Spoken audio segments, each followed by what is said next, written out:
روس جیسے طاقتور ملک کے لیے بھی یہ زلزلہ ایک سبق ہے۔ جدید ٹیکنالوجی، مضبوط انفراسٹرکچر، اربوں کے بجٹ، سب ایک جھٹکے میں بیکار ہو گئے۔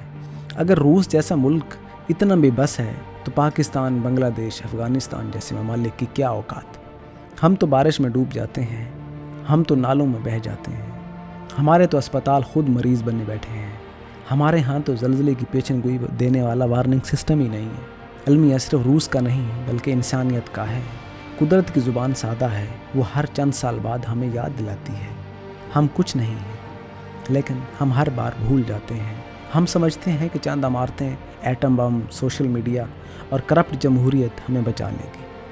ہم سمجھتے ہیں کہ ہم خدا بن چکے ہیں، لیکن زلزلہ، طوفان، سیلاب، وبا، آگ، یہ سب ہمیں یاد دلاتے ہیں کہ ہم فقط مٹی ہیں اور مٹی میں ہی مل جائیں گے۔ اب سوال یہ ہے کہ کیا ہم اس زلزلے سے کچھ سیکھیں گے؟ کیا ہم اپنی حکومتوں پر دباؤ ڈالیں گے کہ وہ قدرتی آفات کے لیے تیاری کریں؟ کیا ہم اپنے شہروں کو محفوظ بنانے کے لیے اقدامات کریں گے؟ کیا ہم اسکولوں میں بچوں کو آفات سے بچنے کی تربیت دیں گے؟ یا ہم صرف خبر سن کر افسوس کریں گے، دعا لکھیں گے، پھر اگلے دن کسی نئی خبر میں کھو جائیں گے؟